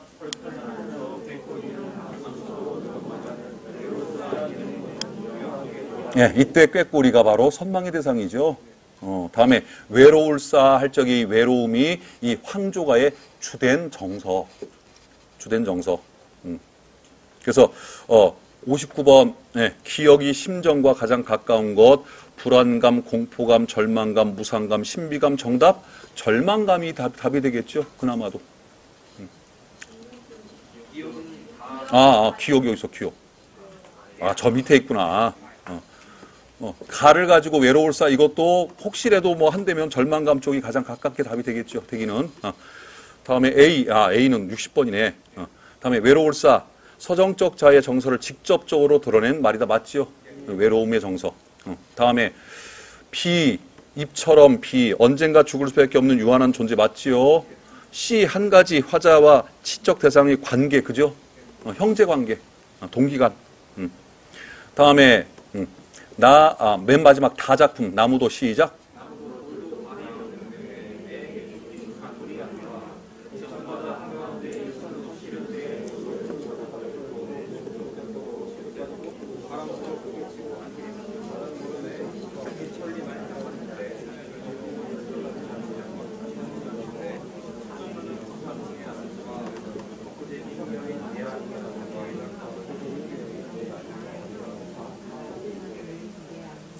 시를 공부하실 적에는 현대시가 됐건 고대시가가 됐건 소리내서 한 번씩 꼭 읽어보세요. 그게 눈으로 읽는 것보다 머릿속에 훨씬 오래 남어. 자, 여기 디매. 부정과 비리를 쫓는 의로운 선비 정신을 아니, 여기서는, 까투리를 쫓고 있는, 까투리의 생명을 뺏어가는, 까투리에게는 위기의 대상이지, 위기. 자, 다음에 노도 잃고 닷도 잃고 용총도 끊고 돛대도 꺾고 치도 빠지고 할 적에 가상적으로 설정한 설상가상의 상황이다. 맞지요? 선생님 사전을 찾았는데 같이 노을이란 말이 사전에 안 나와요. 까치놀로 찾으면 돼요. 까치놀. 까치놀.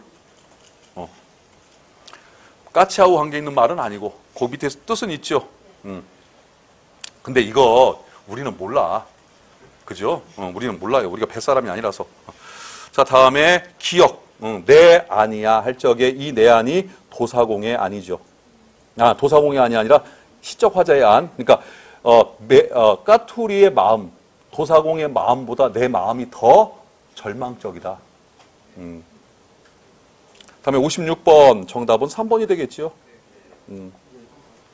그러니까 1번 종교적 주제를 가진 작품은 그나마도 근데 이 제망매가가 종교적인 주제를 가졌다고는 말은 못해, 솔직히. 어떤 정서를 종교적으로 극복하는 거지. 대놓고 종교적인 주제를 가졌다고는 말은 못해요. 다음에 넘어갑니다. 두보의 강촌. 이건 뭘까? 두시언해.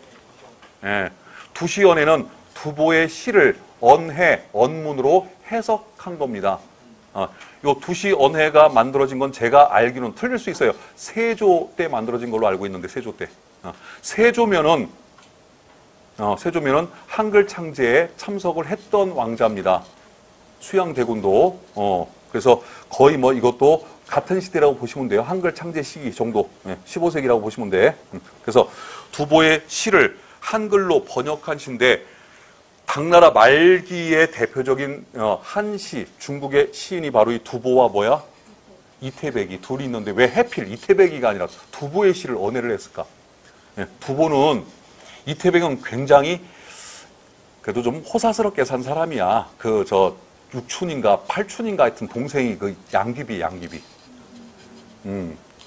현종이 시를 잘 쓰는 여자를 좋아해서 양귀비가 시를 곧잘 썼어요. 그래서 이제 양귀비가 시를 써가지고 그것 때문에 양귀비가 이렇게 이쁜 얼굴이 아니라네.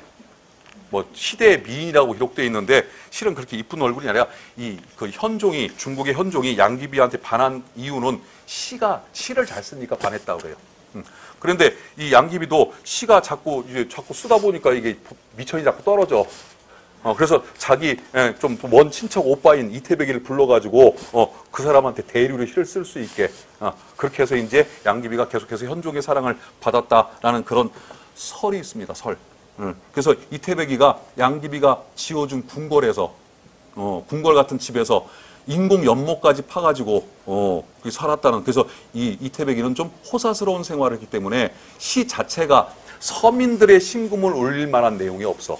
근데 이 두보는 같은 시대에 살면서 16인가 7에 입대를 해가지고 40몇 살까지 한 30년 이상을 군 생활을 했는데 그것도 사병으로. 그러니까 얼마나 고생을 했겠어요, 이 사람이.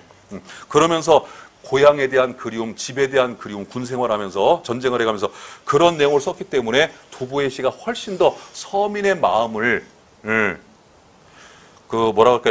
만족시킬 수 있는 그런 시다 보니까 세조 때까지만 해도 실은 조선의 서민들이 아직 조선이란 나라에 다 이렇게 마음이 와 있는 건 아니에요.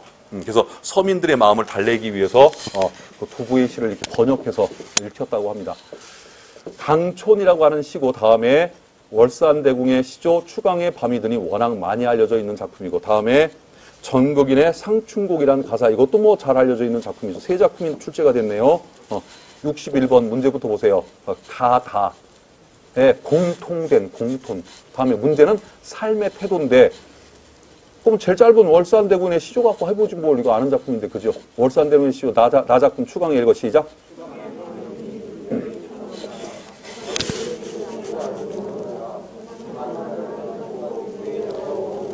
전형적인 강호가도류의 시조죠. 강호가도, 따릅니다. 강호가도. 바로 자연 친화를 주제로 하는 작품들을 강호가도라고 그러고, 이 월산대군의 시조는 자연 친화, 물화일체까지 가는. 자연 친화가 된다고 해서 다 물화일체까지 가는 건 아니에요. 다음에 물화일체가 되려면 자연 친화가 돼야 돼, 전제 조건이. 그런 다음에 이제 과연 자연과 시적 화자가 하나가 됐냐 안 됐냐, 그런 표현이 있냐 없냐에 따라서 물화일체가 되냐 안 되냐 이걸 따져야 돼. 근데 여기 보면은 무심한 달빛만 싣고 빈배, 여기서 무심한 달빛과 다음에 빈배가 시적 화자의 객관적 상관물이야. 달빛도 무심, 욕심이 없어. 배도 비어 있어, 욕심이 없어. 내 마음도 비어 있어, 욕심이 없어. 그래서 맨 마지막 종장에 가서 물화일체가 됩니다. 61번 경물치지 뜻이 뭐예요? 뭐라고 쫑알대긴 하는데 하나도 안 들린다. 사물의 이치를 연구해서 자신의 지식으로 만든다. 그냥 공부하는 게 아니라 뭘 공부해? 이치. 그래서 자신의 지식을 완전하게 한다는 뜻의 한자성어, 경물치지, 잘 나오는 한자성어죠. 다음에 사생취의, 뭐예요? 예, 목숨을 걸고 의로움을 좇는다. 그런 얘기죠. 다음에 안분지족, 자기에게 주어진 분수에 맞게, 분수에 만족하고 산다. 그런데면 안분지족은 이 추광의 밤이 드니 하고는 연결이 되겠네. 그죠? 다음에 입신양명, 이거는 세속적인 거지. 입신양명. 다음에 지행합일, 네, 이것도 학문에 관한 거죠. 지금 뭐가 나와야 돼? 자연과 함께 편안하게 사는 얘기가 나와줘야 돼. 그렇다면 이 추광의 밤이 드니 이 한 작품만으로도 답은 61번은 3번이 되겠지요. 예, 이제 문학 문제나 비문학 문제가, 특히 이제 문학 문제가 조금 어렵게 나올 경우에는 이렇게 두 개, 세 개 작품이 같이 나오는 복합 지문 형태로 나올 가능성이 있어요. 62번 가를 바탕으로 한 폭의 동양화. 자, 시를 주고 그거를 그림으로 그걸 영화로 바꾼다면, 그걸 뭐 연극으로 바꾼다면, 소설을 주고 그거를 영화로 바꾼다면, 연극으로 바꾼다면, 이런 문제가 나오면 다 뭐 묻는 문제? 시는 시적 상황 추리하라는 문제. 소설은 작중 상황 추리하라는 문제. 다 상황 묻는 문제. 가를 바탕으로 한 폭의 동양화를 그린다면 그 표현 방식으로 적절하지. 자, 한 폭의 동양화를 그린대요. 그런데면 가시는 정서 표현이 많은 시일까, 이미지 표현이 많은 시일까? 그렇죠. 그럴 수밖에 없죠. 그러니까 문제가 나오는, 이런 문제가. 뭐 아직은 가작품을 안 읽었으니까 두고 보고. 그다음에 나, 이건 우리가 읽은 작품이죠. 1번 읽어봐. 시작. 예, 가군. 그래서 나 작품에 보면 차노메라, 무노메라, 오노메라, 노메라 이렇게. 다음에 2번. 뭐 아주 맞는 답이고. 3번. 다음에 4번. 회화적 이미지가 빼어난 정도는 아닌 것 같아. 그죠? 다음에 5번.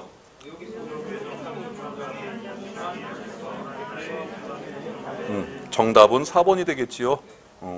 다음에 64번은 다에 관련된 문제. 또 65번 문제가 있나? 없네요. 자, 이제 가작품과 관계 있는 문제는 62번 문제만 관계가 있죠. 자, 그러면 먼저 이런 문제는 선택지를 먼저 봐. 화면에 자연물과 인간을 조화롭게 배치한다. 원근법 구도를 활용하여 멀고 가까운 곳을 동시에 포착한다. 강줄기가 마을을 감싸고 흐르는 모습을 원경에 배치한다. 수직적 구도를 위주로 하여 경쾌하고 가파른 이미지를 잘 살린다.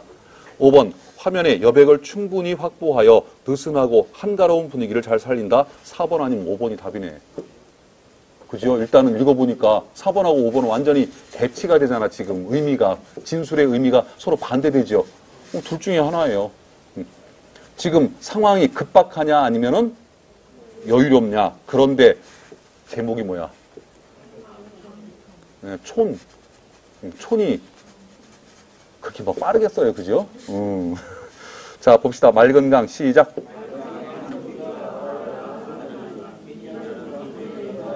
예, 맑은 강의 한 구비가 마을을 안아 흐르나니 긴 여름 강촌의 긴 여름날. 이것만 해도 여유가 있어. 다음에 일마다 하느님 강촌에서 내가 볼 수 있는 것마다 내 눈에 띄는 것마다 이런 뜻이야. 강촌의 일마다 내 눈에 띄는 것마다 그윽하다라는 얘기는 뭐예요? 여유가 있다는 뜻이야 이게. 그윽하다는 것은 은근하다. 은근하다는 것은 확 드러나질 않고 서서히 드러나고 서서히 사라지고 이런 거. 우리나라의 강촌으로 유명한 동네 이름이 바로 하회마을. 오늘 한자 많이 쓴다. 강이 돌아간다고. 그래서 하회마을을 위에서 지형을 보면은 강이 이렇게 돌아나가고 여기에 이제 동네가 형성돼 있는 그런 형국이에요. 형국이. 요 동네도 지금 여기 나오는 이 동네도 이런 형국을 갖고 있어요. 절로 가면 시작.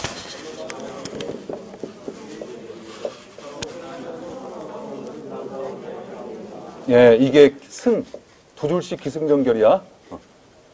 다음에 전.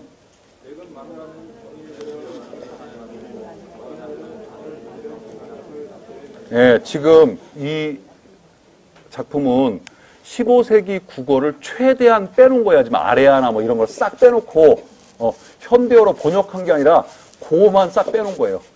현대어로 번역한 건 아니에요. 그때 기승할 때 승과 전이 서로 대립 구도를 갖고 있어. 이 시는 어떻게 대립되냐면 절로 가며 절로 오는 것은 집 위에 제비요 서로 친하며 서로 가까운 것은 물 가운데 갈매기로다. 자연은 이렇게 평화로워. 근데 이 두부가 실은 이 시를 언제 지은 거냐면 전쟁터에서 제대하고 돌아와가지고 나이 먹어서 만년을 보내면서 고향에서 지은 작품인데 늙은 마누라는 종이를 그려 장기판을 만들고 장기판이 뭐 하자는 거예요? 전쟁하자는 거예요. 초나라와 한나라의 전쟁이었어. 그죠? 다음에 어린 아들은 바늘을 두드려 고기 낚을 낚시 고기를 낚아요. 또 생명을 죽이는 행위예요. 그래서 승과 전이 승은 자연의 평화로움을 은근히 표현하고 있고 전은 진짜 은근하게 인간의 그 뭐라 할까요? 좀 그 평화롭지 못한 뭐 전쟁 상황, 남을 죽고 죽여야 되는 그런 상황을 은근히 이렇게 표현한 거예요. 하지만 전도 늙은 마누라는 종이를 그려 어린 아들은 바늘을 두려 이 부분도 겉으로 드러나는 건 굉장히 그렇죠. 여유가 있고 평화로워 보여요. 하지만 그 안에 은근히 어떤 전쟁의 참상이 여기 살짝 표시가 되는 거예요. 다음에 많은 병의 시작.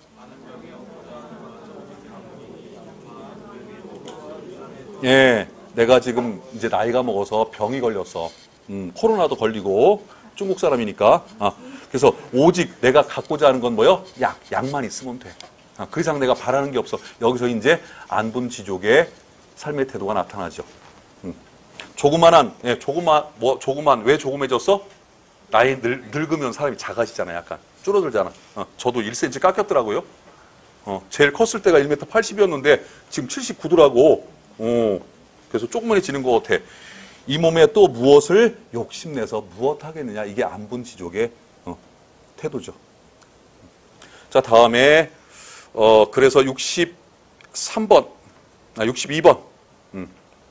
1번 읽어봐. 시작. 예, 그래서 승이 자연물, 전이 인간 세계 이렇게. 다음에 3번. 맞아요. 설명 맞냐고. 예, 다음에 4번 하고 5번, 4번이 답이네. 그렇게 뭐 경쾌하지도 않고, 다음에 나는 가파른 이미지가 뭔지 모르겠어. 나 여기서 처음 봤어. 이 표현을. 가파른 이미지는 뭐예요? 뭔가 좀 팍팍한? 하여튼 그렇다 칩시다. 다음에 정답은 4번이죠. 충분히 여유 있는 그런 시입니다. 다음에 전국인의 상춘곡 한번 해봅시다. 나왔으니까 이봐 시작.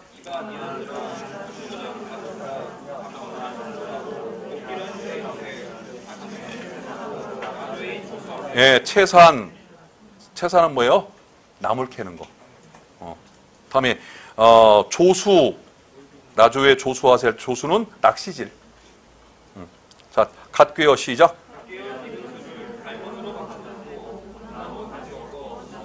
예, 갈건은 이제 그 좀 구멍이 좀 큰 헝겊들, 모시 같은 거, 삼배 같은 거. 쉽게 말하면 우리 그 커피 저 드립해서 먹을 때 거기 여과지 있잖아요, 여과지. 그런 여과지 같은 작용하는 거예요.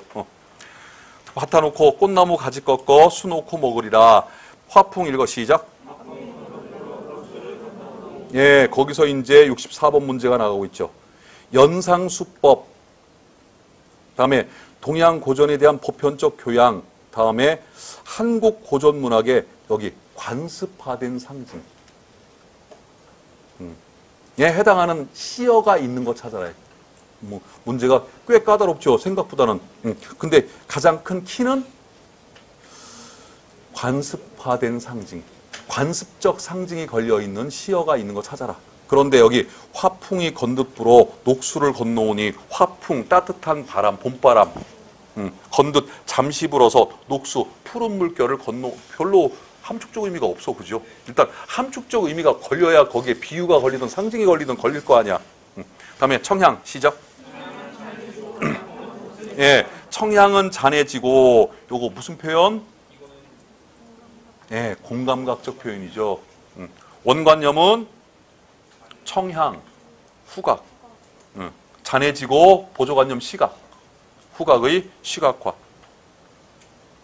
다음 준중 읽어 시작.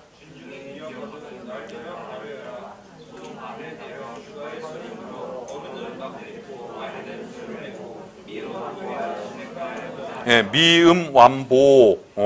뭐예요? 시조를 나직이 읊조리면서 천천히 걸어간다. 천천히 걸어가면서 시를 읊조린다 이런 뜻이에요. 다음에 명사 읽어 시작.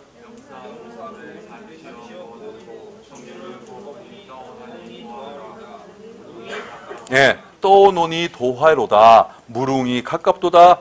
예, 바로 무릉도원. 정답입니다. 64번에 2번. 자, 거기 64번의 첫 번째 조건에 연상수법이라는 말이 나왔죠. 도화를 보니까 무릉이 생각나. 이게 연상수법이지.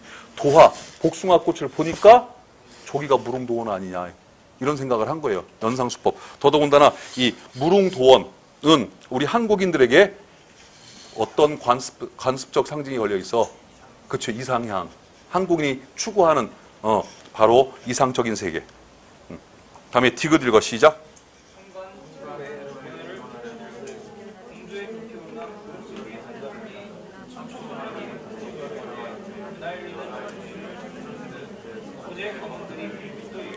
예, 금수는 뭐예요? 비단. 다음에 엊그제 검은들이, 예, 검은들이 겨울을 의미하는 표현이죠. 겨울은 검은색 아니면 흰색이잖아. 올해는 온통 검은색. 왜? 눈이 없어. 다음에 공명도 시작. 요 시험 문제 잘 나오죠. 비유의 방법으로 주객이 전도된 표현. 다음에 청풍.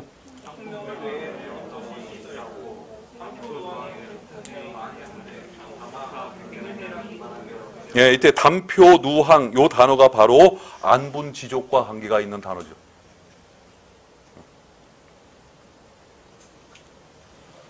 넘어갑니다. 고대 소설. 시간이 한 5분 남았. 합시다. 조금이라도 해야지. 자, 65번 문제 갑니다. 거기 보니까 뭐 제목은 없지만 춘향전이네요. 춘향전. 뭐 굳이 지문을 꼭 내가 읽을 필요는 없는 것 같은데 65번 문제 봅시다. 요거 중요하죠. 판소리의 구성 요소. 그래서 중모리, 중중모리, 자진모리, 휘모리 요거는 두 개 빠졌다. 이건 판소리의 박자. 제일 느린 게 진양조. 진양조라고 그래. 진양조, 진양조. 진양조. 다음에 그 다음 빠른 게 중모리, 그 다음 빠른 게 중중모리, 그 다음 빠른 게 자진모리, 그 다음 최고 빠른 게 휘모리. 그래서 자진모리와 휘모리가 어떻게 보면 가장 빠른 쪽에 속하는 것들이고, 중모리, 그 우리 서양 음악의 모데라토. 맞나? 모데라토. 여기 음악한, 어디 갔어? 왜 안 보이지? 글쎄, 아니, 그 목소리가 안 들린다 했더니, 그 친구는 목소리만 들어도 딱 저기 귀에 뜨이는데 성악을 한 사람이라. 그래서 나처럼 목소리가 커요. 그냥 일반적인 말소리도 커요, 그냥. 성악을 한 사람이라서. 미스 트롯 같은 데 나가보시.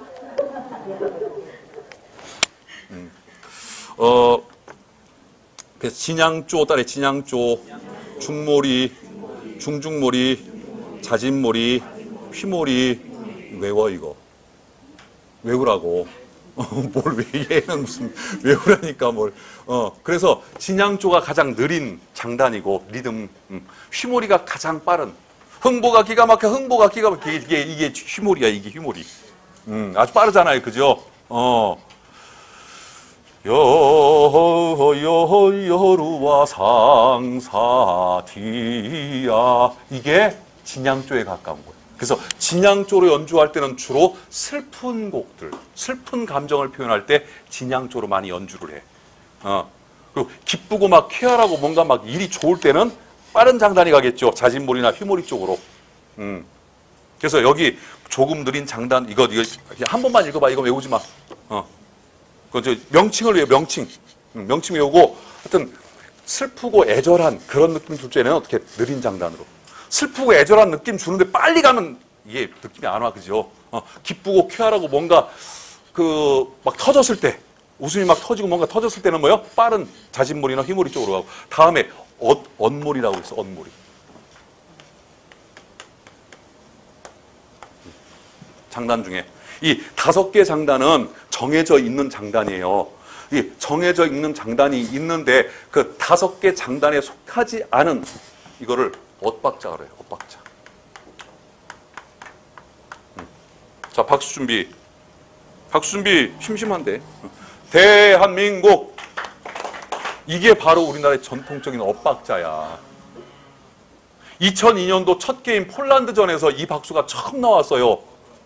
근데요, 나도 처음 들어봤어요. 이 박자를, 따당따당땅 이 박자를 처음 들어봤는데, 우리 한국 사람들은 바로 이 박수를 치더라고. 근데 외국 놈들은 아무리 시켜도 그걸 못해. 이게 뭐지? 내가 그때 생각을 했어요. 이게 도대체 뭔데 한국 사람들은 따라하는데 벌써 20년이 다 됐네, 2002년이. 왜 이렇게 오래 살았어?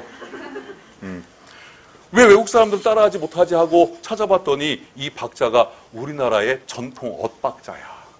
그러니까 이제 이 5박자에 속하지 않은 이 5박자는 쉽게 말하면 정형화되어 있는 박자. 서양어로 말하면 3분의 2박자, 4분의 4박자, 4분의 2박자는 정해져 있는 박자잖아. 그죠? 근데 이 엇몰이, 엇박자는 정해져 있지가 않아. 그러니까 조금 일탈된 박자. 그러니까 우리가 그동안 잊고 살았던 엇박자가 조금 아까 그 대한민국 그 리듬이야. 하지만 우리 가슴 속에는 마치 DNA가 우리 DNA, 음악적 DNA가 새겨져 있듯이 한 번 시키니까 금방 따라하는 거야, 한국 사람들은.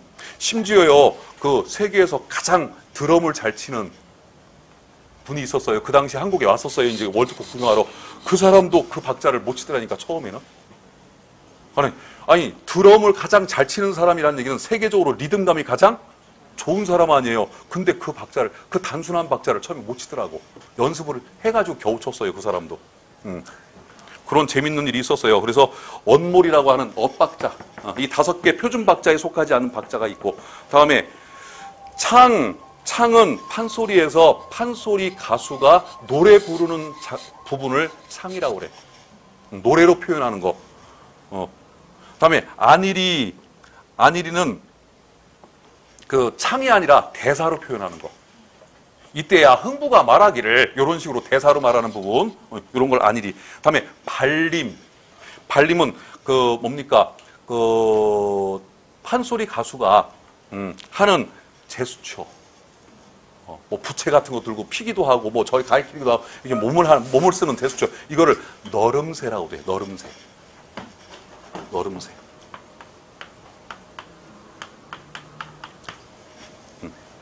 다음에 여기는 안 나오는데 불림이라는 게 있어. 불림은 판소리 가수가 무용을 하는 거예요. 일반적인 제수추어는 발림.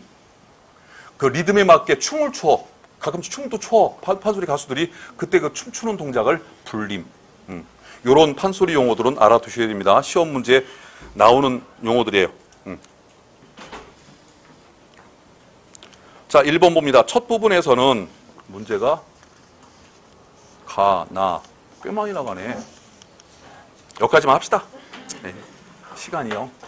이거 다 풀려면 한 10분은 걸리는데 10분 걸리면 배고파. 진도가 뭐